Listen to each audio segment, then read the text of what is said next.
এই ফেরাউন সে জমিনে অদ্যত হয়ে এতটাই বিদ্রোহী হয়ে উঠেছিল, চরম পর্যায়ের অহংকারী হয়ে গিয়েছিল। ক্ষমতার অহংকারে, ক্ষমতার দাপটে মানুষকে মানুষ মনে করে নাই, মানুষের সাথে যেমন তেমন আচরণ করেছে, মানুষের উপরে অবর্ণনীয় জুলুম নির্যাতন করেছে। আজকের যুগে ফেরাউন নামে কেউ নাই, কিন্তু ফেরাউনি আদর্শ লালন করে ক্ষমতার দাপটে, ক্ষমতার অহংকারে মানুষকে মানুষ মনে করে না। যার উপর ইচ্ছা তার উপরে ফেরাউনে নির্যাতন চালায়। ফেরাউনের মতো উদ্ধত হয়ে অধ্যত আচরণ করে, যারা ক্ষমতার অহংকারে যা মন চায় তাই করে। এইগুলো হলো এই যুগের নব্য ফেরাউনি আদর্শের নমুনা। ফেরাউনের এক নাম্বার ক্যারেক্টার এই আয়াতে আল্লাহ বললেন, ইন্না ফিরাউনা আলা ফিল আরদ, নিশ্চয়ই ফেরাউন জমিনের মধ্যে উদ্ধত করেছিল, বিদ্রোহী হয়ে উঠেছিল। আর তার দুই নাম্বার ক্যারেক্টার ছিল ওয়াজালা আহলাহা শিয়া, সে তার আহাল, তার জনপদের অধিবাসীদেরকে বিভক্ত করে রেখেছিল। ফেরাউনি শাসনের নীতি ছিল ডিভাইড এন্ড রুলস, বিভক্ত করো, শাসন করো। এই স্লোগানটা আপনাদেরকে মুখস্থ করতে হবে, কারণ এটা তো আমি নিজে থেকে মুখস্থ করাচ্ছি না, আলেমদেরকে সাক্ষ্য রেখে বলছি। ফেরাউনি শাসনের নমুনা ছিল ওয়াজালা, আর সে বানিয়েছে আহলাহা, তার জনপদের অধিবাসীকে শিয়া, বিভক্ত করে রেখেছে। তাহলে তার শাসনের নীতি ছিল ডিভাইড এন্ড রুলস, বিভক্ত করো, শাসন করো। এই স্লোগানটা শিখে যান। ফেরাউনের নীতি ছিল, স্লোগান ছিল বিভক্ত করো, শাসন করো।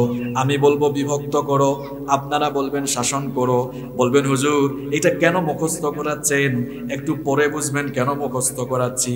ফেরাউনের নীতি ছিল বিভক্ত করো, এত আস্তে বললে হবে না গো ভাই।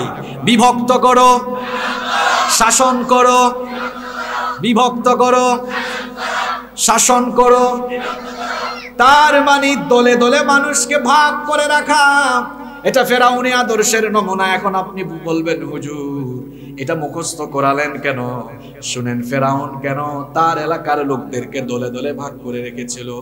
সব মানুষ যদি ঐক্যবদ্ধ থাকে তাহলে যে কোনো সময়ে ফেরাউনের শাসনের ভিত নড়ে বড়ে হয়ে যেতে পারে। আর সবাইকে যদি আলাদা আলাদা করে রাখা যায় তাহলে ফেরাউনি গদি টিকায় রাখা যাবে। এই জন্য ফেরাউন বিদায় হলেও ফেরাউনের উত্তরসূরিরা গোটা দুনিয়ায় এখনো আছে, যারা ফেরাউনি গদি টিকায় রাখার জন্য এখনো মানুষগুলোকে দলে দলে ভাগ করে রাখে। যারা পড়াশোনা করেন তারা জানেন, দ্বিতীয় বিশ্বযুদ্ধের আগ পর্যন্ত গোটা দুনিয়ার মুসলমান এক পতাকা তলে, খেলাফতের পতাকা তলে ছিল। দুইটা বিশ্বযুদ্ধ আমাদেরকে শেষ করে দিয়েছে। পশ্চিমারা এবং তাদের মদতপুষ্ট দুষ্ট লোকেরা আমাদেরকে দুর্বল করার জন্য 1-2 শতাব্দী আগ থেকেই তারা পরিকল্পনা গ্রহণ করে তার বাস্তবায়ন তারা ঘটিয়েছে। এই যে আমরা বর্তমানে 200 কোটি মুসলমান, আমরা কি একই রাষ্ট্রের অধীন না আলাদা আলাদা রাষ্ট্রের অধীন? আলাদা আলাদা রাষ্ট্রের অধীন। আমাদের কক্সবাজারের ছেলেরা মাদ্রাসা থেকে দাখিল আলিম পাশ করেছে, মদিনা ইউনিভার্সিটিতে পড়তে চায়, মক্কার উম্মুল কুরা ইউনিভার্সিটিতে পড়তে চায়, সুজা যেতে পারে না। দেখা যায় এটা অন্য দেশ হওয়ার কারণে অ্যাপ্লিকেশন কবুল করলে, অ্যাকসেপ্ট করলে তারপরে দেখা যায় ভিসা ইত্যাদি ইত্যাদি প্রসেসিং গুলো হয়। এই যে আমাদেরকে আলাদা করে রাখার কারণে আমরা এক দেশ থেকে আরেক দেশ, মুসলিম রাষ্ট্র হলেও যেতে পারি না বিভিন্ন আইন কানুনের কারণে। আমার বাড়ি সিলেটে, আমার অনেক রিলেটিভ আত্মীয় স্বজন ইউরোপে আমেরিকায় থাকেন। ইউরোপ আমেরিকায় যারা সফর করেন তারা জানেন, ইউরোপ আমেরিকার এমন দেশ আছে, এমন বহু দেশ আছে যে এক দেশের ভিসা থাকলে আপনি অন্যান্য বহু দেশে ভিসা ছাড়াই ঢুকতে পারবেন, ঢোকার পরে visa on arrival, arrival visa দিয়ে আপনি যেতে পারবেন। এবং ব্রিটিশ পাসপোর্ট যাদের আছে, আমার অনেক রিলেটিভসদের ব্রিটিশ পাসপোর্ট আছে। ব্রিটিশ পাসপোর্ট থাকলে পৃথিবীর বহু দেশে ভিসা ছাড়াই যে কোনো সময় চলে যেতে পারবেন। গিয়ে এয়ারপোর্টে ভিসা অন অ্যারাইভাল নিয়ে তারপর আপনি ওই দেশে ঢুকতে পারবেন। তারা তাদের নীতি ঠিকই রেখেছে, কিন্তু আমরা তো যে কোনো জায়গায় যেতে পারি না। যদি সকল মুসলিম রাষ্ট্রগুলো বিভক্ত না হয়ে এক থাকতো, আমাদের ছেলেরা যে দেশে ইচ্ছা, ইরাকে, বাগদাদে, দামেস্কে, সৌদিতে, মিশরে ইচ্ছা মতো ঘুরে বেড়াতে পারতো। এই যে আমরা ঘুরে বেড়াতে পারি না, আমরা যেখানে মন চায় সেখান থেকে জ্ঞান নিতে পারি না, আমাদেরকে সীমাবদ্ধতার গণ্ডিতে, সীমাবদ্ধতার বেড়াজালে আবদ্ধ করে রাখা হলো। এটা হলো মারাত্মক ইসলাম বিরোধী একটা ষড়যন্ত্র। এবং ইসলাম বিরোধীরা মুসলমানদেরকে আলাদা করে রাখতে চায় এই কারণে, যাতে করে মুসলমান ঐক্যবদ্ধ হয়ে শক্তিশালী হতে না পারে। আবার বহু ইসলামিস্ট মুসলমান দেশেও ফেরাউনি স্বভাবের মানুষরা মুসলমানদেরকে এক হতে দেয় না, নানান কৌশলে এদেরকে বিভক্ত করে রাখে। কারণ বিভক্ত করে রাখলেই ফেরাউনি টিকানো যায়, আর মানুষ ঐক্যবদ্ধ হয়ে গেলে ফেরাউনি গদির নড়ে পড়ে অবস্থা হয়ে যায়। তাহলে ডিভাইড এন্ড রুলস, বিভক্ত করো, শাসন করো, এটা হচ্ছে ফেরাউনি শাসনের আরেকটা নমুনা। আমাদেরকে বিভক্ত করে রাখার কূটকৌশল শুরু হয়েছে সেই ব্রিটিশ আমল থেকে। তখন থেকে আলিয়া কৌমি আলাদা হয়ে গেল। আমরা এখনো বুঝতে পারছি না এই আলাদা রাখার কারণে ইসলাম বিদ্বেষীদের কতটা ফায়দা হচ্ছে। আমরা যদি আলাদা আলাদা থাকি তো ইসলাম বিদ্বেষীদের ফায়দা আছে এখানে, সুবিধা আছে এখানে। আর আমরা যদি একত্রিত হতে পারি তাহলে ইসলাম বিরোধীরা বা ফেরাউনি স্বভাবের মানুষরা কখনো মুসলমানদের স্বার্থ বিদ্বেষী কাজ করার আগে শতবার হাজার বার তারা ভাববে। আমরা তো ঐক্যবদ্ধ না, আমরা এতটাই অনৈক্যের বেড়াজালের ভেতরে আছি। এক হুজুর আক্রান্ত, একজন আলেম বিপদে, আরেকজন কথা বলে না, কয় অসুবিধা নাই, উনি তো দেখছি আমাদের আকীদার না, আমাদের মানহাজের না। ইসলাম বিরোধীরা যখন মুসলমানদের বিরুদ্ধে কাজ করে আকীদাও খুঁজে না, মানহাজও খুঁজে না, শুধু মুসলমান হলেই তারা ধারাবাহিকভাবে একটার পর আরেকটা, একটার পর আরেকটা, একজনের পর আরেকজনের উপরে ঝাঁপাইয়া পড়ে। আপনি বুঝবেন কখন, কোন দিন আপনার এই ফিলিংস আসবে, এই অনুভূতি আসবে?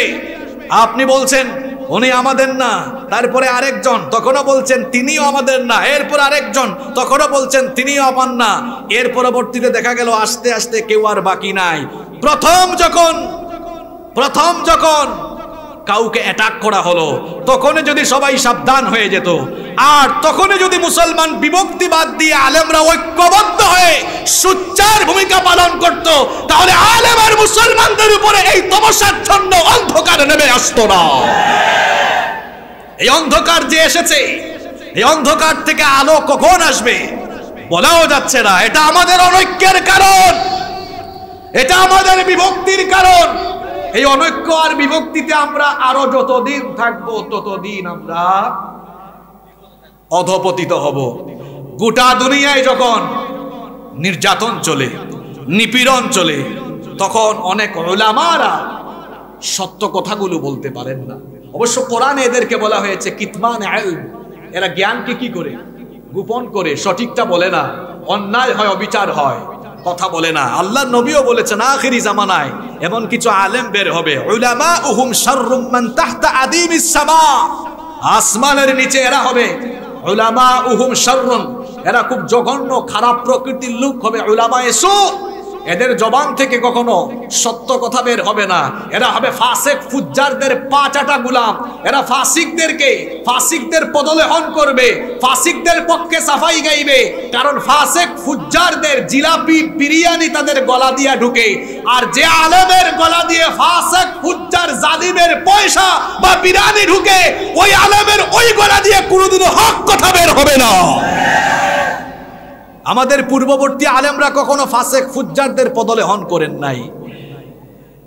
হানাফি মাযহাবের লোক, আপনার ইমাম সাহেবকে, ইমামুল আযম আবু হানিফা রাহিমাহুল্লাহ, তিনি তো ফাসিক ফুজ্জারদের পদলেহন করেন নাই। সেই সময়কার খলিফা তাকে বলেছিলেন আমাকে সমর্থন দিন, তিনি সমর্থন দিলেন না, যার কারণে তাকে কারাগারে প্রেরণ করা হলো, চাবক পিটা করা হলো। এখানেই শেষ নয়, আবু হানিফা রাহিমাহুল্লাহ এর মাকে কারাগারে আনা হলো, মায়ের সামনে ছেলের কাপড় চোপড় খুলে ছেলেকে পিটানো হলো। আর মা কি জাতের মা, যখন মায়ের সামনে সন্তানকে পিটানো হচ্ছে, মা তখন বলছেন ছেলে আমার, এই ফাসিকগুলো তোমাকে যে পিটাচ্ছে, পিটায় পিটায় যদি লাশ বানায় ফেলে, তুমি যদি দুর্বল হয়ে যাও, খবরদার তুমি সেই অবস্থায়ও এই জালিম ফাসিকদের সামনে তোমার মাথা নত করবা না। এরা হচ্ছেন আমাদের আকাবির, এরা হলেন আমাদের আসলাফ, এরা আমাদের পূর্ববর্তী। এরা ইমানের উপরে এরকম করে ইস্তেকামত থেকেছেন। ইমাম মালিক রাহিমাহুল্লাহ, ইমাম আহমদ বিন হাম্বল রাহিমাহুল্লাহর ইতিহাস আমাদের জানা আছে। ইমাম আহমদ বিন হাম্বল রাহিমাহুল্লাহকে শিকল লাগায়া বেঁধে নির্যাতন করা হয়েছে, কঠোর নির্যাতন হয়েছে। সাইয়্যিদ কুতুবের নাম আমরা জানি, এরকম বহু আলেমদের নাম আমরা জানি যারা দুনিয়া প্রীতি পবিত্র পূজারী পেট পূজারী হয়ে ফাসিক ফুজ্জারদের পদদলিত করেন নাই, উম্মার স্বার্থে সত্য কথা ও কুতুব হয়ে এসে তারা বলেছে। উলামাউহুম শাররুম মান তাহতা আদিমিস সামা। শেষ জামানায় কিছু আলেমদের হবে জঘন্য, তাখরুজু মিনহুমুল ফিতনা, এদের কাছ থেকে ফিতনা প্রকাশ পাবে, এরাই ফিতনা ছড়াবে সমাজে, ফিতনায় সমাজটা ভরে যাবে। দেখেন না, চতুর্দিকে যখন মানুষ কষ্টে আছে, দুঃখে আছে, তখনও এক শ্রেণীর উলামায়ে সু তাদের জবান থেকে ভালো কথা বের হয় না, বরং তাদের অবস্থা হলো এমন। অনেকেই তো আছে দাজ্জালের দায়িত্ব নিয়ে বসে আছে, দাজ্জালের দায়িত্ব নিয়ে বসে আছে। এটা কেন বললাম? দাজ্জালকে কিছু অলৌকিক ক্ষমতা দেওয়া হবে। এখানে উলামায়ে কেরাম বসে আছে, তার মধ্যে একটা ক্ষমতা হলো যে আল্লাহ তারকে এমন কিছু ক্ষমতা দিবেন, এই দাজ্জালের এক হাতে থাকবে জান্নাত, আরেক হাতে থাকবে জাহান্নাম। ওটা আসল না নকল? ওটা নকল। নবীজি বলেছেন দাজ্জালের এক হাতে থাকবে জান্নাত, আরেক হাতে থাকবে জাহান্নাম, কিন্তু ওটা আসল না, ওটা হলো ফেক। দাজ্জাল তোমাদেরকে ভয় দেখাবে, ফিতনা তোমাদেরকে ফিতনার মাধ্যমে ঈমান হারা করে দিতে চাইবে। খবরদার, দাজ্জাল নিজেকে রব বলে দাবি করবে, সে বলবে তোমরা যেন তার উপরে ঈমান আনো। নবীজি সতর্ক করে গিয়েছেন, দাজ্জালের ফিতনা কালে দাজ্জালের ফিতনায় পড়ে যেও না, বরং দাজ্জালের ফিতনায় পড়ে যদি জীবন দেওয়া লাগে, জীবন দিয়ে দাজ্জালের জাহান্নামেও যদি যাওয়া লাগে, দাজ্জালের জাহান্নামে ঝাঁপ দিয়ে দেখবো এটা আসলে জাহান্নাম নয়, এটা হলো আল্লাহর জান্নাতের ফুল বাগান। দাজ্জাল মানুষকে জান্নাতের লোভ দেখাবে, দাজ্জাল মানুষকে জাহান্নামের ভয় দেখাবে। দাজ্জাল এখনো দুনিয়াতে আত্মপ্রকাশ হয় নাই, কিন্তু দাজ্জালের দায়িত্ব নিয়ে নিয়েছে এখন কিছু আলেম নামের কাজ্জাব। তারাও এখন মানুষকে জান্নাত বিলায় দেয়, মনে হয় জান্নাতটা তার বাপের। জান্নাত কারো বাপের না, জান্নাত কারো দাদার না, জান্নাতের ফয়সালাকারী যিনি তিনি কে? আপনি আমাকে জান্নাতি বানাতে পারবেন না, আমি আপনাকে জান্নাতের ফয়সালা দিতে পারবো না, তবে হ্যাঁ আমি বলতে পারবো আল্লাহ আমার ভাইকে আপনি জান্নাতি বানায় দেন। আপনিও বলতে পারবেন আল্লাহ হুজুরকে জান্নাতি বানায় দেন। আমরা জান্নাতের জন্য দোয়া করতে পারবো কার কাছে? অথবা বলতে পারবো আপনার এই আমলগুলো, এগুলো জান্নাতি মানুষের আমল, আপনার এই কাজগুলো ভালো কাজ, এগুলো জান্নাতি মানুষের কাজ, এইরকম বলতে পারবো। নবীজি একদিন খুতবা দিচ্ছেন, বললেন আমার আবু বকর জান্নাতি, আমার ওমর জান্নাতি, উসমান আলী রিদওয়ানুল্লাহি তাআলা আলাইহিম আজমাইন, এরকম নবীজি 10 জনের কথা বললেন। নবীজি বললেন এই 10 জনকে জান্নাতের সুসংবাদ যিনি দিয়েছেন তিনি কি? এছাড়া আমরা কি কাউকে জান্নাতি বানাতে পারবো নাকি? জান্নাত আর জাহান্নামের ফয়সালাকারী যিনি তিনি কি? অনৈক্য, বিভ্রান্তি আর দলে দলে ভাগ হয়ে যাওয়া, এটা হলো মুসলমানদের অধঃপতনের একটা অন্যতম বিরাট কারণ। ফেরাউনের স্বভাবের লোকেরা সব সময় কাউকে কাউকে টাকার লোভ দিয়া, পয়সার লোভ দিয়া, কাউকে আবার কিছু পদের লোভ দেখায়া কিনে নিবে, আর তারা মানুষকে দলে দলে ভাগ করে রাখবে। কারণ দলে দলে ভাগ করে রাখলে ফেরাউনি গদিটা দুর্বল হয় নাকি মজবুত হয়? আসতে বলবেন না, জোরে বলেন, দুর্বল না মজবুত? আপনাদের হাতে যদি এক একটা লাঠি দেওয়া হয়, এই একটা লাঠি ভাঙতে আপনাদের কষ্ট হবে, কিন্তু আপনাদের হাতে যদি 100টা করে লাঠি দেওয়া হয়, ভাঙতে পারবেন? হ্যাঁ, ভাঙা যাবে না। হাতের মধ্যে একটা লাঠি থাকলে যেমন এটা ভাঙা সহজ, তেমনি উলামায়ে কেরাম একজন একজন একজন করে আলাদা আলাদা যদি থাকে, তাহলে ফেরাউনি স্বভাবের লোকেরা যারে যখন ধরবে একদম কোমর ভেঙে দিবে। আর 100টা লাঠিকে একসাথে যেমন ভাঙা যায় না, উলামায়ে কেরাম যদি মুসলিম উম্মার স্বার্থে, মুসলিম উম্মার প্রতি দরদ রেখে দ্বীনের স্বার্থে ঐক্যবদ্ধ থাকতে পারেন, তো সীসা ঢালা এই প্রাচীরকে রুখে দেওয়ার দুঃসাহস কখনো কোনোদিন কারো হবে না। আমরা যেভাবে বিভক্ত হয়ে পড়ছি, আর আমরা যেভাবে ফাসিক ফুজ্জারদের পদলেহন কেউ কেউ শুরু করেছি, এর পরিণতি কিন্তু ভালো হবে না। তাহলে বলছিলাম ওয়াজআলা আহলাহা শিয়াম, ফেরাউনের আরেকটা নীতি হলো দলে দলে মানুষকে বিভক্ত রাখা। যদি দলে দলে মানুষকে বিভক্ত করে রাখা যায়, ফেরাউনি সাম্রাজ্যকে টিকানো যায়, ফেরাউন যেন তার সাম্রাজ্যকে মজবুত রাখতে পারে, এই জন্য তার জনপদের লোকদেরকে সে বিভক্ত করে রেখেছিল।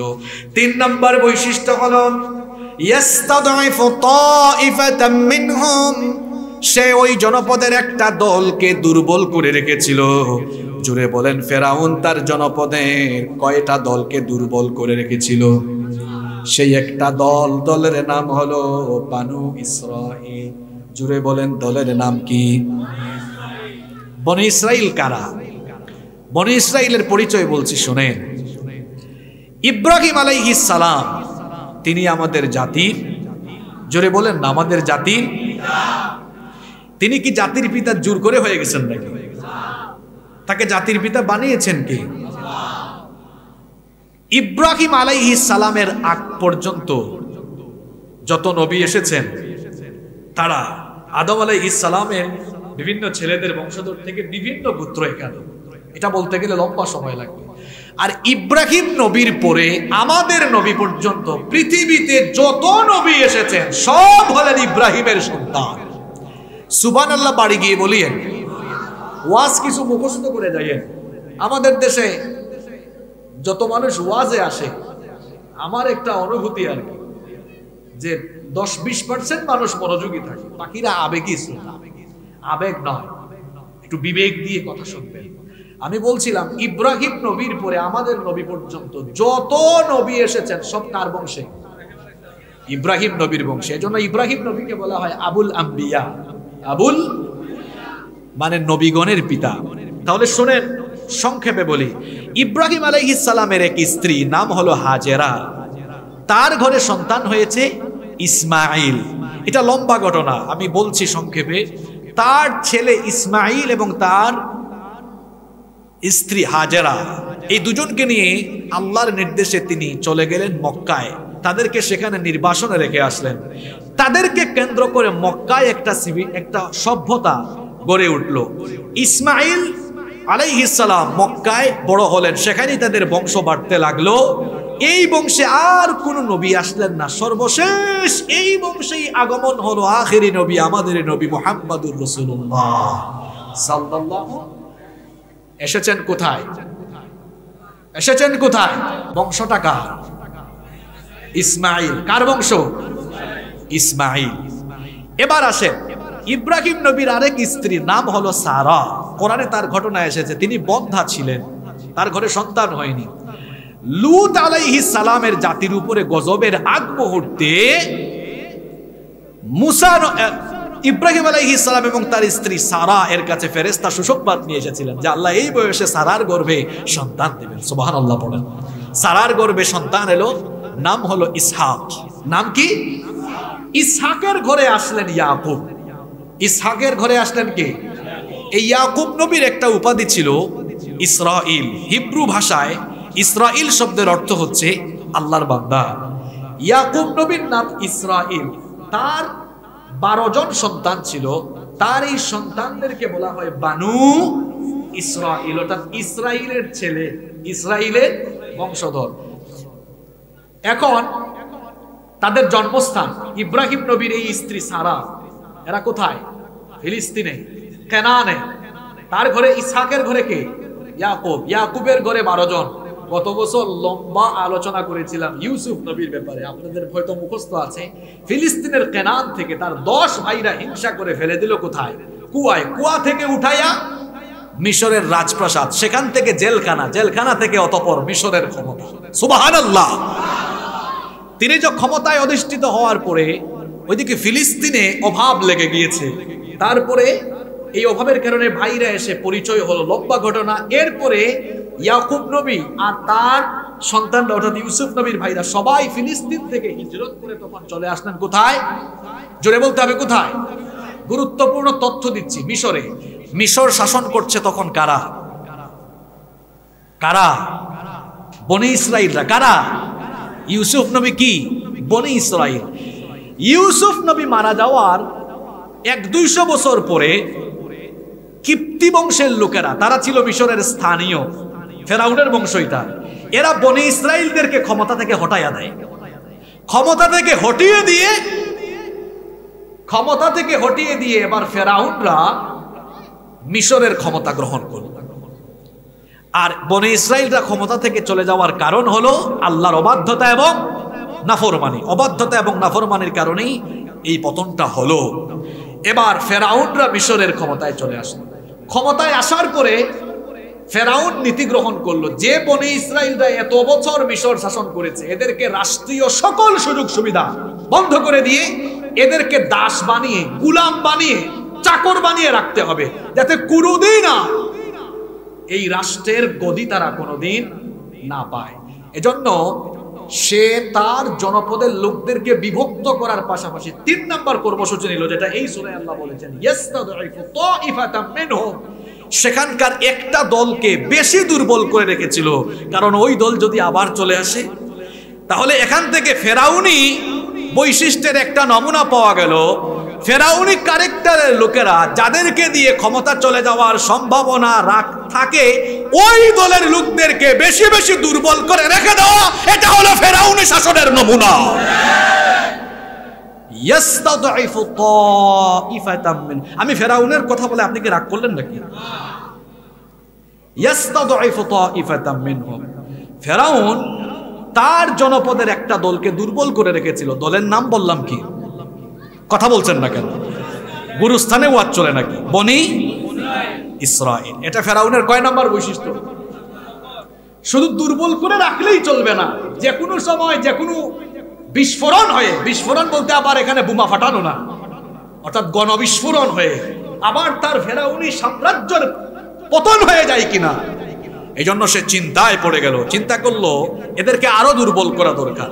এই রকম চিন্তা ভাবনা যখন ফেরাউনের মনে মনে চলছে, এর মধ্যে ঘটনা তো আরেকটা ঘটে গেছে। বলবো ফেরাউন চিন্তা করছে এদেরকে দুর্বল রাখবো, সাইজ করে রাখবো একদম। বহু নির্যাতন করতো ফেরাউনের বংশের লোকেরা, বনি ইসরাইলদেরকে দিয়ে কাজ করায়া পারিশ্রমিক দিত না। এরপরে তাদের উপরে অবর্ণনীয় জুলুম নির্যাতন চালাতো, অন্যায় করত, বিচার করত। এই রকম যখন চলছে, এরকম একটা মুহূর্তে ফেরাউন একদিন রাতে স্বপ্ন দেখলো, বাইতুল মুকাদ্দাসের দিক থেকে বিরাট একটা অগ্নিশিখা এসে ফেরাউনের বংশ, কিপ্তি বংশের লোকদের ঘর বাড়ি জ্বালিয়ে পুড়িয়ে ছাই করে দিচ্ছে, কিন্তু পাশে থাকা বনি ইসরাইল বংশের কারো ঘর বাড়ির কিচ্ছুই হচ্ছে না। এই স্বপ্ন দেখার পরে সে দুশ্চিন্তায় পড়ে গেল। ফেরাউন এবার তার সাম্রাজ্যের বড় বড় স্বপ্ন বিশারদদেরকে আহ্বান করলো। বড় বড় স্বপ্ন বিশারদদেরকে আহ্বান করে বলল, আমি গত রাতে এই স্বপ্ন দেখেছি, এই স্বপ্নের তাবির, এই স্বপ্নের ব্যাখ্যা আমাকে জানিয়ে দাও। স্বপ্ন বিশারদরা বললেন, মহামান্য ফেরাউন, আপনার এই স্বপ্নের ব্যাখ্যা কিন্তু খুব খারাপ, ভয়াবহ দুঃসংবাদ আছে। ফেরাউন বলল, অসুবিধা নাই, শোনাও। তখন তারা বললেন, এই স্বপ্নের ব্যাখ্যা হলো অচিরেই বনি ইসরাইল বংশে এমন একটা শিশুর জন্ম হবে।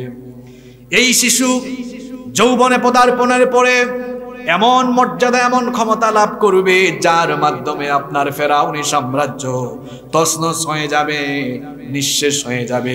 এই কথা শোনার পরে ফেরাউনের টেনশন বাড়লো না কমলো? জোরে বলেন, বাড়লো না কমলো? এখন ফেরাউন কি করবে? ফেরাউন তখন বলল, তাহলে ওই সন্তানের জন্য জন্মই না হয়, আমি সেই ব্যবস্থাটাই করব। তখন সে সিদ্ধান্ত নিল, এখন থেকে বনি ইসরাইল বংশের যে কারো ঘরে যদি ছেলে সন্তানের জন্ম হয়, সৈন্যবাহিনীকে, সেনাবাহিনীকে অর্ডার দিল, সাথে সাথে ছেলে সন্তান হলেই জন্মের পরে সঙ্গে সঙ্গে জবাই করে ফেলবা, মেয়ে সন্তান হলে ছেড়ে দিবা। কথাটা মোল্লার বানানো না, আল্লাহর। এই যে আয়াত পড়ছি, এই আয়াতই আল্লাহ তার 4 নম্বর বৈশিষ্ট্য বললেন। ফেরাউন তার ফেরাউনি সাম্রাজ্য টিকায় রাখার জন্য ইউযাব্বিহু আবনাআহুম ওয়া ইস্তাহয়ী নিসাআহুম,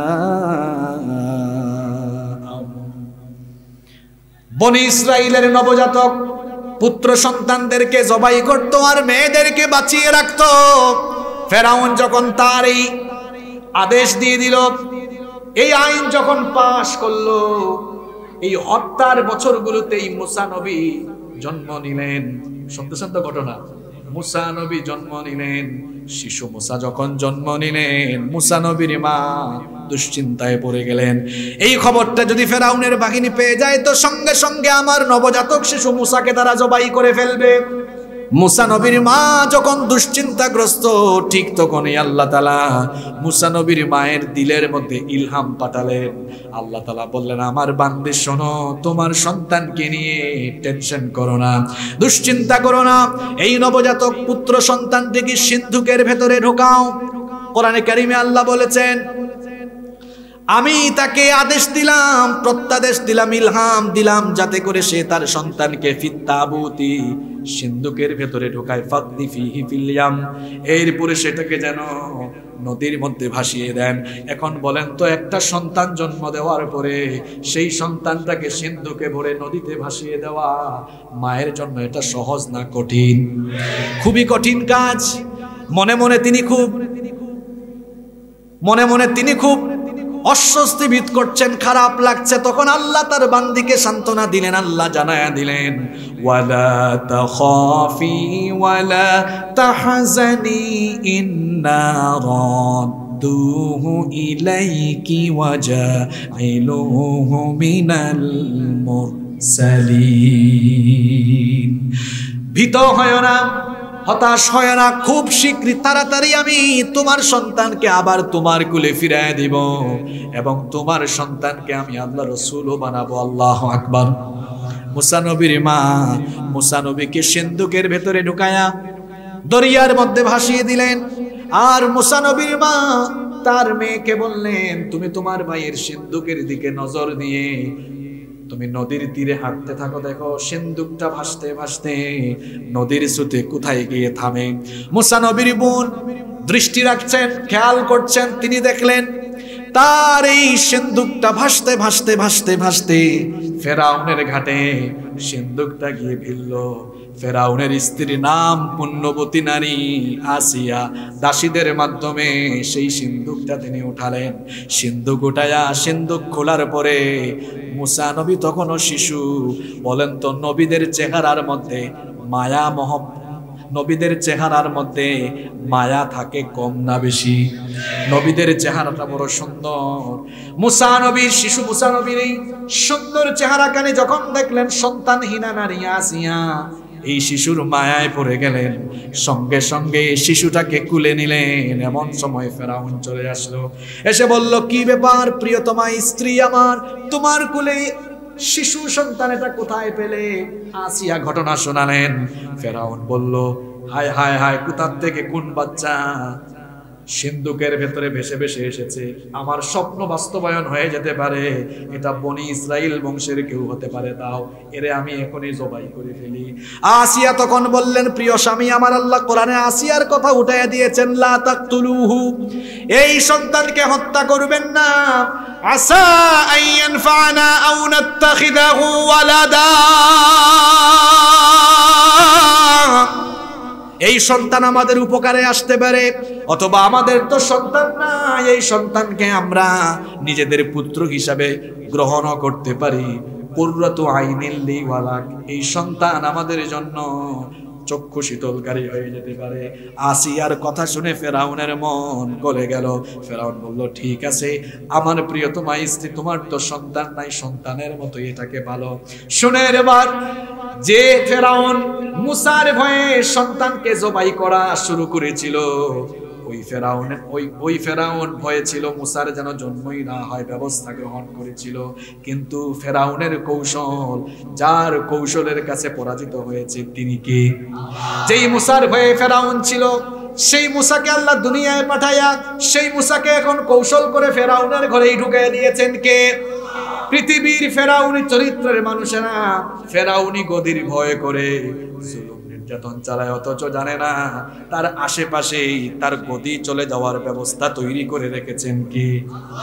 কারণ সকল কৌশলের উপরে যার কৌশল বিজয়ী হয়ে যায়, গলার আওয়াজ বড় করে বলেন তিনি কে? এবার একটা সমস্যা দেখা দিল।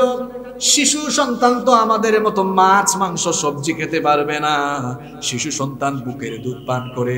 বিভিন্ন জায়গা থেকে ধাত্রী মহিলা আনা হলো, বিভিন্ন জায়গা থেকে ধাত্রী মহিলা আনার পরে দেখা গেল শিশু মূসা কোনো ধাত্রী মহিলার স্তনের মধ্যে মুখ লাগাইয়া দুধ পান করেন না। এর কারণ আল্লাহ বলেছেন ওয়া হাররামনা আলাইহিল মারাদিআ মিন ক্বাবল, কারণ এটা আমি পূর্বেই আমার এই নবীর জন্য এটা হারাম করে দিয়েছিলাম। ফেরাউনের স্ত্রী আসিয়া এবং ফেরাউনের টেনশন বেড়ে গেল, শিশু বাচ্চা যদি দুধ পান না করে শিশু বাচ্চাটাকে আমরা কেমনে বাঁচাবো। ওইদিকে মূসা নবীর বোন নজর রাখতে রাখতে কৌশল করে ফেরাউনের প্রাসাদে ঢুকে গিয়েছেন। আল্লাহু আকবার।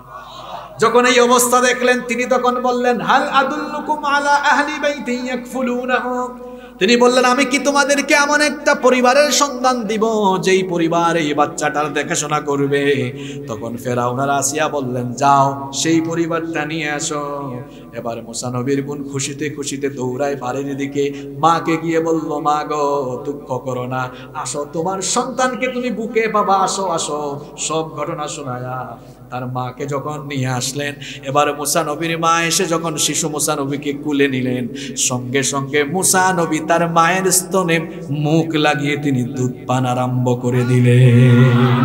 ফেরাউন তখন বলল হায় হায়, এই বাচ্চা কোন ধাত্রীর স্তন থেকে দুধ পান করে না, তোমার স্তন থেকে দুধ পান করে। এই মহিলা তুমি তোমার বাড়িতে আর যেতে পারবা না, কারণ এই সন্তানকে আমার স্ত্রী সন্তান ছেলে হিসেবে গ্রহণ করেছে, তুমি আর বাড়িতে যেতে পারবা না, তুমি আজকে থেকে আমার প্রাসাদে থাকবা, তুমি এই শিশু বাচ্চাটাকে দুধ পান করাবা, আর এর বিনিময়ে আমি আমার ফেরাউনি সাম্রাজ্য থেকে তোমাকে মোটা একটা স্যালারির ব্যবস্থাও করে দিব। ওইদিকে বুকা ফেরাউন জানেও না যে যে মহিলা দুধ পান করাচ্ছে এটাই হলো আসল মা। আল্লাহর কুদরত দেখেন কেমন, মূসা নবীর মা বুকের দুধ পান করান, অন্যদিকে ফেরাউনের সুযোগ সুবিধাও আছে না নাই। অর্থাৎ ফেরাউনের ঘরে মূসার ব্যবস্থা হলো, ফেরাউনের ঘরেই মূসা আবার আল্লাহর দাওয়াত আরম্ভ করেছিলেন। মূসা নবী এবার কেমনে বড় হয়ে গেলেন দেখেন, শাহজাদার মতো করে বড় হলেন, রাজা বাদশাদের মতো তিনি বড় হতে লাগলেন। বড় হয়ে যখন যুবক হয়ে গেলেন, যৌবনে যখন পদার্পণ করেন, আল্লাহ বললেন ওয়ালাম্মা বালাগা আশুদ্দাহু ওয়াস্তাওয়া আতাইনাহু হুকমান ওয়া ইলমা, আর যখন তিনি যৌবনে পদার্পণ করলেন তখন তাকে ইলম এবং হিকমত তিনি দিলেন। জোরে বলেন তিনি কে? লম্বা ঘটনা আমি সংক্ষেপে বলছি। মূসা নবী তিনি এবার শহরের একবার দুপুরবেলা শহরে বের হলেন, দুই লোক ঝগড়া করছিল, একজন বনি ইসরাইলের একজন ফেরাউনের বংশের। ওই ঝগড়াঝাটি নিরসন করতে গিয়ে তিনি একটা ঘুষি মেরেছিলেন, ঘুষি দিয়া ফেরাউনের বংশের ওইটাকে ঘুষি দিয়েছিলেন বিবাদের মীমাংসার জন্য, মারার উদ্দেশ্যে দেন নাই। কিন্তু নবীদেরকে আল্লাহ তাআলা শারীরিকভাবে সুঠাম এবং শক্তিশালী করেছেন, এমন একটা ঘুষি মারলেন, এক ঘুষিতেই ফেরাউনের বংশের এই লোক দুনিয়া থেকে আউট। আল্লাহু আকবার। যারা বলবেন এটা হয়তো গল্প কথা, এগুলো অবিশ্বাস্য বিষয়। দেখেন এখন বক্সিং খেলা আছে না যুবক ভাইরা, বক্সিং খেলা, রেসলিং খেলে না? আবার চিকিৎসা বিজ্ঞানীরা বলেন মানুষের শরীরে এমন 5-6টা সেন্সিটিভ জায়গা আছে, এখানে ঠিক মতো ঘুষি লাগাইতে পারলে ওই মানুষ মারা যাবে। মূসা নবী একটা ঘুষি মারলেন, ফেরাউনের বংশের এই লোক মারা গেল। এই খবর ফেরাউনের কানে গেল। ফেরাউন বলল মুসাকে গ্রেফতার করো।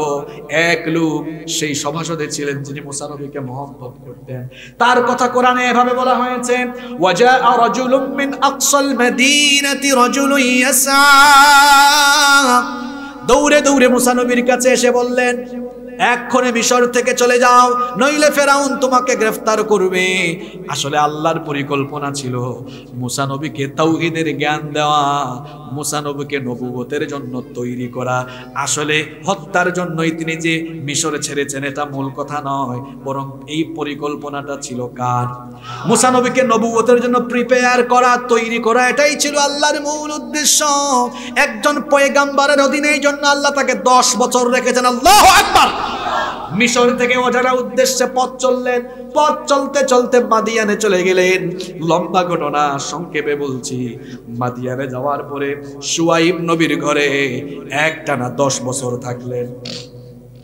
একটানা 10 বছর থেকে শুআইব নবীর ঘর থেকে তিনি 10 বছর পরে বিদায় নিলেন। এই ঘটনাটা একটু শর্ট করে বলে ফেলি। তিনি পথ চলতে চলতে অজানা গন্তব্যে যেতে যেতে মাদিয়ানের একটা কুয়ার কাছে গেলেন। পিপাসার্ত অবস্থায় যখন তিনি মাদিয়ানের ওই কুয়া থেকে পানি পান করতে যাবেন, লক্ষ্য করে দেখলেন এই কুয়ার পাশে অনেক মানুষ তাদের পশুর পালকে নিয়ে লাইন ধরে দাঁড়ায় আছে পশুর পালকে পানি পান করানোর জন্য। আর কুয়া থেকে অল্প একটু দূরে দুইটা মেয়ে পশুর পাল নিয়ে দাঁড়িয়ে আছে, অসহায়ের মতো দেখতে মনে হচ্ছে। মুসা নবীর দৃশ্য দেখে একটু মায়া লাগলো, দয়া লাগলো। তিনি সামনে এগিয়ে গেলেন, মেয়েদের কাছে গিয়ে বললেন, কি ব্যাপার মেয়েরা, পশুর পাল নিয়ে এখানে তোমরা দাঁড়িয়ে আছো কেন? মেয়েরা তখন বললেন, আবুনা শাইখুন কাবীর, আমাদের বাবা বৃদ্ধ মানুষ, বয়স্ক মানুষ, আমাদের ঘরে কোনো পুরুষ মানুষ আর নাই। আমাদের পশুর পাল আমরা মরুভূমিতে নিয়ে আসি, পশুর পালকে পানি পান করাই। কিন্তু এই মানুষগুলো যুবকেরা তাদের পশুর পাল পানি পান করানোর পরে আমরা এরপরে গিয়ে পশুর পালগুলোকে পানি পান করাই। মহিলা মানুষ, আমরা ভিড়ের মধ্যে গিয়ে ঠেলাঠেলি করি না। তিনি তখন বললেন, তোমরা এখানে দাঁড়াও, আমি তোমাদের পশুগুলোকে আজকে পানি পানের ব্যবস্থা করে দিই। পানি পান করাই দিলেন। মেয়েরা বাড়িতে চলে গেল। এইদিকে মুসা নবী পানি পান করে তিনি বললেন, আল্লাহ, অজানা গন্তব্যে এসেছি, আমার একটা থাকা খাওয়ার ব্যবস্থা করে দাও। ওইদিকে মেয়েরা বাড়িতে গেল। মেয়েরা ছিল শুআইব নবীর মেয়ে। শুআইব আলাইহিস সালাম বার্ধক্যে উপনীত হয়েছিলেন। তিনি বললেন, কি ব্যাপারে মেয়েরা, প্রত্যেকদিন বাড়িতে আসতে অনেক দেরি হয়, আজকে এত তাড়াতাড়ি কেমনে আসলে? দুই মেয়ে ঘটনা শোনালেন। তখন শুআইব নবী বললেন, যে তোমাদেরকে সহযোগিতা করলো তাকে একটু নিয়ে আসতে, আমি তাকে একটু পুরস্কৃত করতাম, হাদিয়া দিতাম। মেয়েগুলো তখন বললেন, বাবা ঠিক আছে, আমরা তাহলে দেখি ওই লোকটাকে সেখানে পাওয়া যায় কিনা। শুআইব নবী অনুমতি দিলেন। শুআইব নবীর দুই মেয়ে এবার আবার সেখানে গেলেন। গিয়ে মুসা নবীকে দেখলেন একটা গাছের ছায়ায় তিনি বসে আছেন। তারা গিয়ে বললেন, আমাদের বাবা আপনাকে ডেকেছেন। মুসা নবী মনে মনে বুঝে ফেলেছেন, আল্লাহ আমার দোয়া কবুল করে ফেলেছেন, হয়তো কোনো না কোনো ব্যবস্থা হচ্ছে। আল্লাহু আকবার। মুসা নবী এবার মেয়েদেরকে বললেন, ঠিক আছে মেয়েরা, তোমরা আমার পিছনে থাকো, আমি তোমাদের সামনে থাকি। যুবক ভাইদেরকে বলছি, শোনো, তোমরা যারা যৌবন বয়সে শয়তানের ধোঁকায় মেয়েদের পিছন পিছন ঘুরে মেয়েদেরকে ইফতিজিং করো, এটা হলো শয়তানি অভ্যাস, এটা হলো বাজে অভ্যাস। একটা ভালো ছেলে কখনো মেয়েদের পিছনে ঘুরঘুর করে না, বরং ভালো ছেলে মেয়ের মা বাপকে তার পিছনে পিছনে ঘোরায়, নিজেকে এমন যোগ্যতায় নিয়ে যায় যে মেয়ের মা বাপ এই ছেলেটার কাছে মেয়ে বিয়ে দেওয়ার জন্য পাগল থাকে। দেখেন মুসা নবী বললেন, তোমরা মহিলা মানুষ, আমার সামনে হাঁটলে ফিতনা হতে পারে, পিছনে থাকো, পিছন থেকে আমাকে ডিরেকশন দাও, ডানে না বামে, কোন দিকে যাব বলো। তখন তিনি সামনে থাকলেন, মেয়েরা পিছনে থাকলো। এভাবেই বাড়ি পর্যন্ত পৌঁছালেন। এরপরে শুআইব আলাইহিস সালাম তাকে স্বাগতম জানালেন, পরিচয় জানতে চাইলেন। মুসা নবী টোটাল হিস্ট্রি বললেন, কিভাবে তিনি আসলেন, আসার পরে কোন বিপদে আছেন সব বললেন। শুআইব নবী তখন বললেন, আহারে, তুমি তো বড় মজলুম মানুষ, বুঝতে পারছি এখানে তোমার কেউ নাই। শুআইব নবীর দুই মেয়ে এবার বললেন, আব্বাজান, আমাদের ঘরেও তো কোনো পুরুষ মানুষ নাই, আমরা আপনার মেয়ে কষ্ট করে মরুভূমিতে পশুর পাল নিয়ে যাই, এই লোকটাকে আমাদের ঘরে কর্মচারী হিসাবে রেখে দেন। কর্মচারী হিসাবে রাখলে এই লোকটার থাকা খাওয়ার জায়গা নাই, আমাদের ঘরে থাকলো, খাইলো, একটা বেতনও দিলেন, কর্মচারী হিসাবে রেখে দেন। কারণ আমরা তাকে দেখেছি কওয়িয়ুল আমিন। মুসা নবীর দুইটা গুণ মেয়েরা বলল, আল্লাহ কোরআনে এটা উঠে দিয়েছেন, কওয়িয়ুল আমিন। আমরা তাকে দেখেছি শক্তিশালী এবং আমানতদার। কয়টা গুণ? শক্তিশালী, আমানতদার। শুআইব নবী বললেন, মেয়েরা তোমরা যে বললা এই যুবক শক্তিশালী এবং আমানতদার, তোমরা এটা কেমনে বুঝলা? মেয়েরা তখন বলল, আব্বাজান, এই লোকটা এত লোকের ভিড়ে আমাদের পশুর পালকে পানি পান করিয়েছে, তখনই তার শক্তিমত্তা নিজের চোখে আমরা দেখেছি। শুআইব আলাইহিস সালাম বললেন, বুঝলাম, কিন্তু লোকটা যে আমানতদার এটা একদিনেই কেমনে বুঝে ফেললা? মেয়েরা তখন ওই ঘটনা বলল, আব্বাজান, লোকটাকে যখন আনতে গেলাম আমাদের দিকে তাকায়া তাকায়া কথা বলে না, চোখটা নিচের দিকে দিয়ে কথা বলে। সকল নবীদেরকে লজ্জাশীল যিনি বানিয়েছেন তিনি কে? আমরা মহিলা মানুষ, চক্ষুটা নিচের দিকে রেখে কথা বলেছে। আমাদের বাড়িতে আসার সময় আমাদেরকে পিছনে দিয়ে সামনে থেকেছে। শুআইব নবী মেয়ে বড় হয়েছে, এখন মেয়েদেরকে বিয়ে দেওয়ার জন্য এতদিন ধরে মনে মনে মনে মনে ছেলে দেখছেন, মেয়েদের মুখ থেকে কাউইয়ুল আমিন, শক্তিশালী এবং আমানতদার, এই কথা শোনার পরে মনে মনে আলহামদুলিল্লাহ বলছেন, আর বলছেন এই তো আমার মেয়েদেরকে বিয়ে দেওয়ার জন্য একটা পাত্র পেয়ে গেছি, সুবহানাল্লাহ। তিনি তখন বললেন, ও মেয়েরা, এই চরিত্রবান যুবককে আমি আমার ঘরে কর্মচারী হিসাবে নয়, তিনি তখন মুসা নবীকে প্রস্তাব দিলেন, দেখো আমার 2 মেয়ে থেকে যাকে পছন্দ একটা মেয়েকে তুমি বিয়ে করে আমার ঘরে জামাই হয়ে থাকো। আল্লাহু আকবার। এই যে মুসা নবী মেয়ে বিয়ে দিলেন, টাকা পয়সা দেখে, ক্ষমতা দেখে না, চরিত্র দেখে? শুআইব নবী যে মেয়ে বিয়ে দিলেন, টাকা পয়সা দেখে নাকি চরিত্র দেখে? না, আমরা তো খালি ওয়াজের মধ্যে ঠিক ঠিক কইতে পারি। আমাদের মেয়েকে বিয়ের জন্য যদি কোনো প্রস্তাব আসে, প্রথমে আমরা বলি, ও বাজি, হ্যাঁ চিটং শহরে ফ্ল্যাট আছে, হ্যাঁ গাড়ি আছে, গাড়ি কয়টা, বাড়ি কয়টা, আবার জিজ্ঞেস করে সরকারি চাকরি করতো?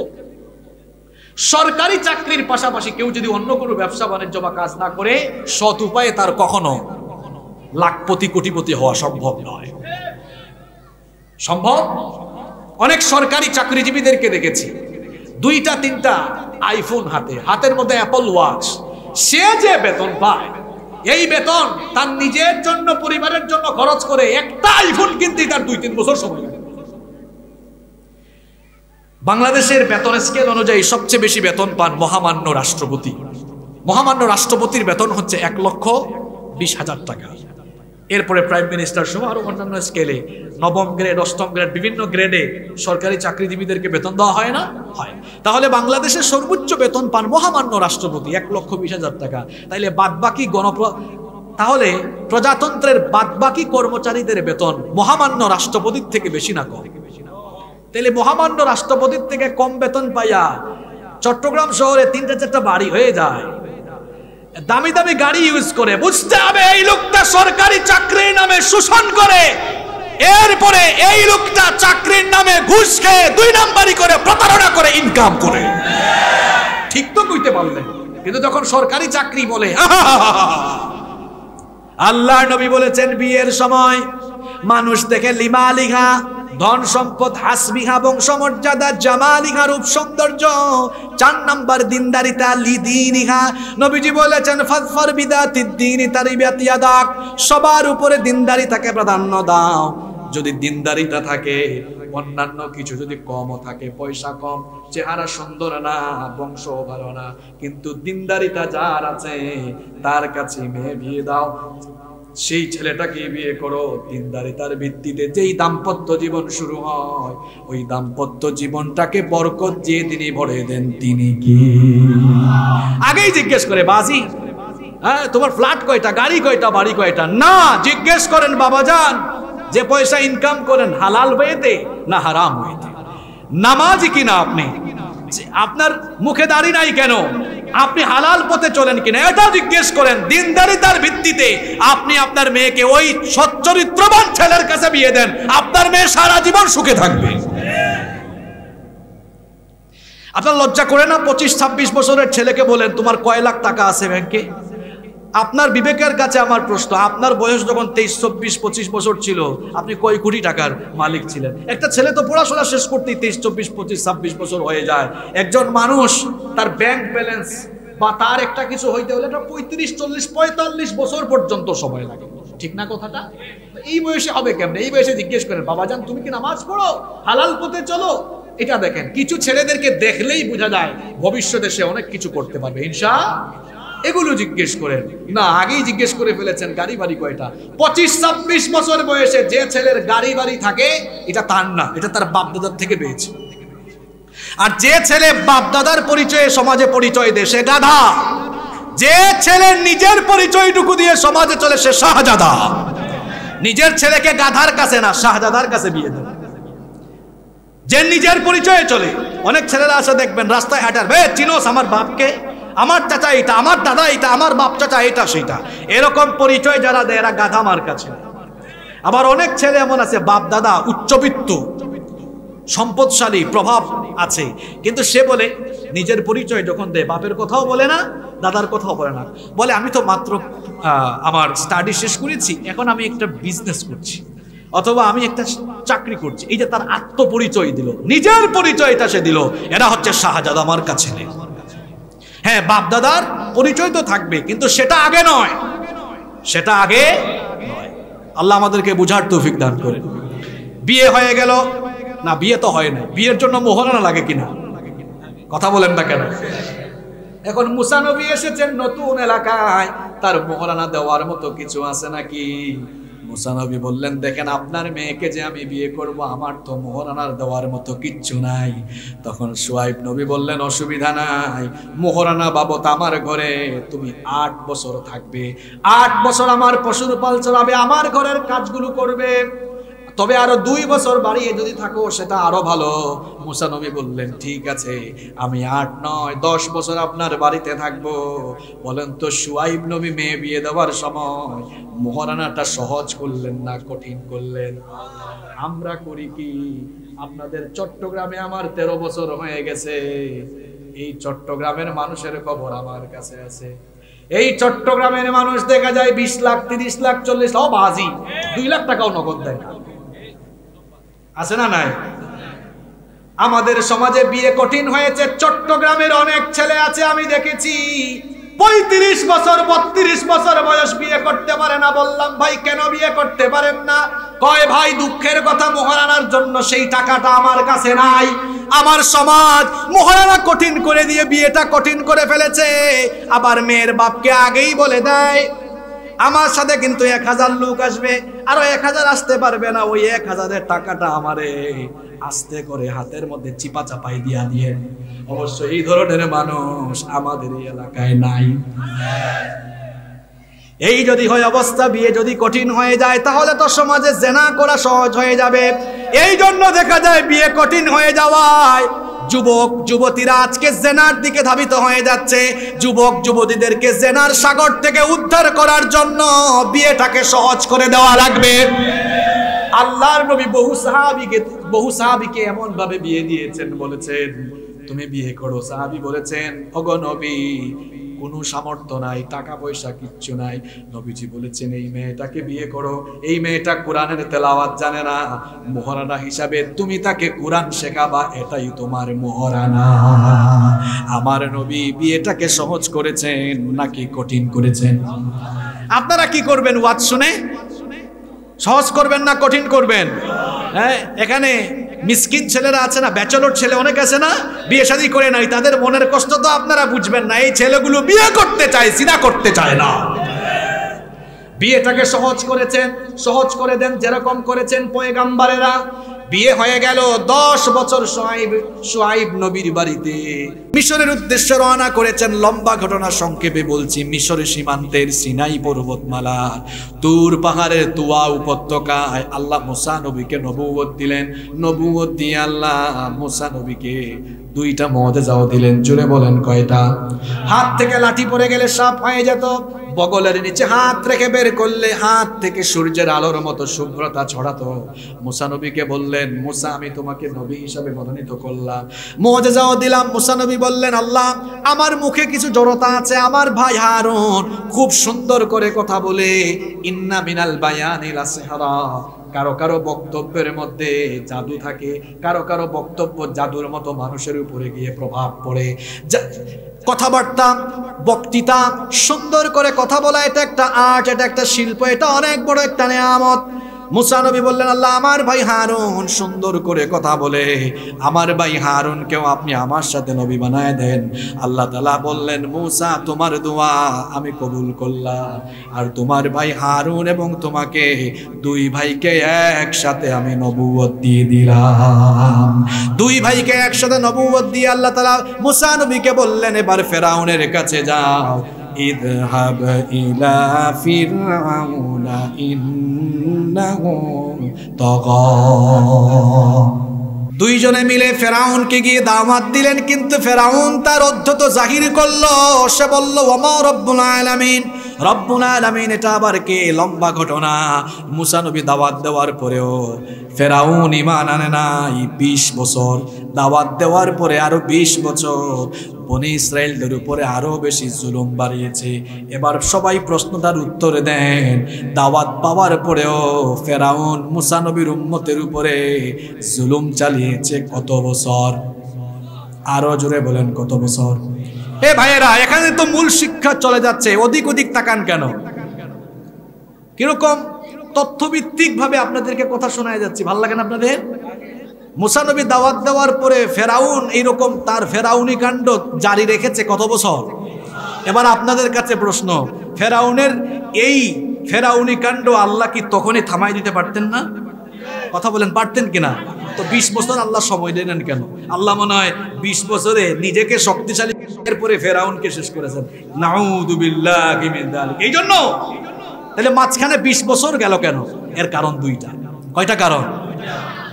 এক নম্বর কারণ, ঈমানটা তো মুখ দিয়ে দাবি করার বিষয় নয়। ঈমানের ঘোষণা দেওয়ার পরে ঈমান বিরোধী, দিন বিরোধী লোকদের সামনে ঈমানের কথা বলে কতক্ষণ ঈমানদার টিকে থাকতে পারে? ঈমানদারের ঈমান যাচাইয়ের জন্য, পরীক্ষার জন্য আল্লাহ ঈমানদারের সামনে ফেরাউনি ক্যারেক্টার দাঁড় করায় রাখেন। 2 নম্বর হচ্ছে আল্লাহর দয়া বেশি। তিনি পৃথিবীর কোনো মানুষের উপরে গজব সাথে সাথে দেন না, তাকে সংশোধনের সুযোগ দেন।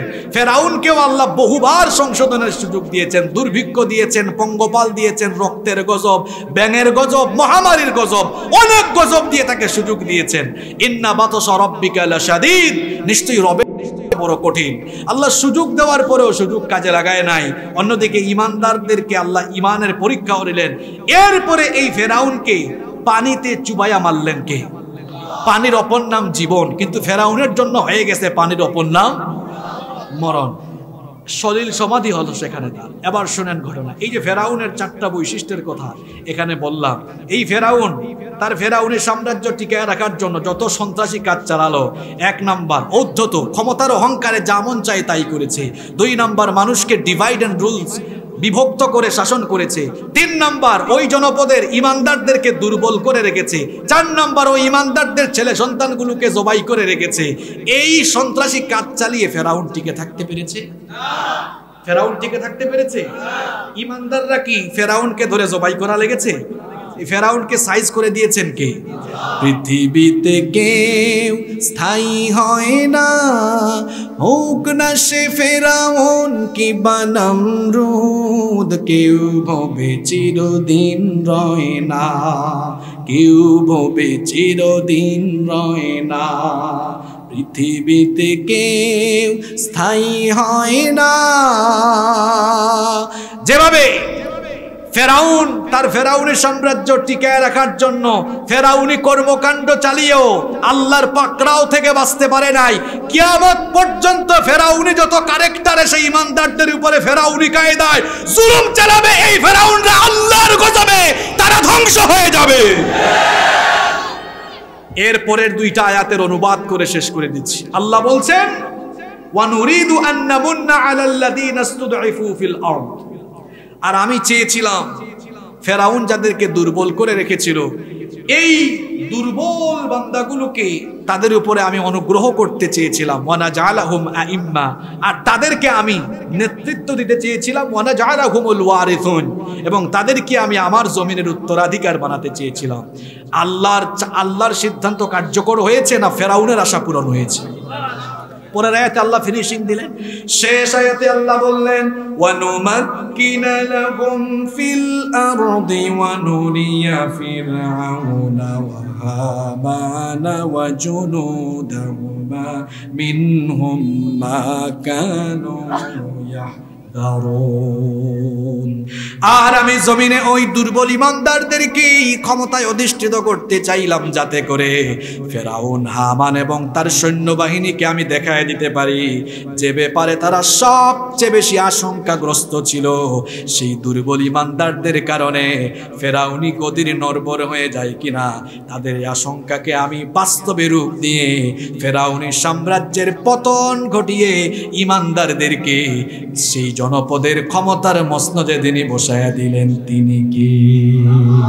সেই আল্লাহ এখন আর নাই, থাকলেও পাওয়ার আগের মতো নাই। কিয়ামত পর্যন্ত ফেরাউনি ক্যারেক্টারের লোকেরা এসে ইমানদারদেরকে নানান কায়দায় কথা বলার স্বাধীনতা, কাদের স্বাধীনতা, সব রকমের স্বাধীনতা কেড়ে নিয়ে ফেরাউনি কায়দায়, ফেরাউনি স্টাইলে যতই অসভ্যতা বর্বরতা চালাবে ফেরাউনদের উপরে, ফেরাউনি স্টাইলের ফেরাউনি কর্মযজ্ঞের লোকদের পতন দিয়া ইমানদারদেরকে ইমানের বিজয়, কোরআনের বিজয় যিনি দিয়ে দিবেন তিনি কে?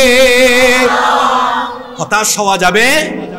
রাত 11টা হয়ে গেছে, মানে সকাল হওয়ার সময় ঘনিয়ে এসেছে, আর সকাল হতে 6 ঘন্টা বাকি আছে। অন্ধকারের পরে যেমন আলো আসে, ঠিক তেমনি ভাবে গোটা পৃথিবীতে ইসলামের উপরে ফেরাউনি কায়দায় যে অবর্ণনীয় অত্যাচার চলছে, এই অত্যাচারের সময় শীঘ্রই ফুরিয়ে আসবে, গোটা দুনিয়া ইসলামের পতাকা পথ করে উঠবে ইনশাআল্লাহ।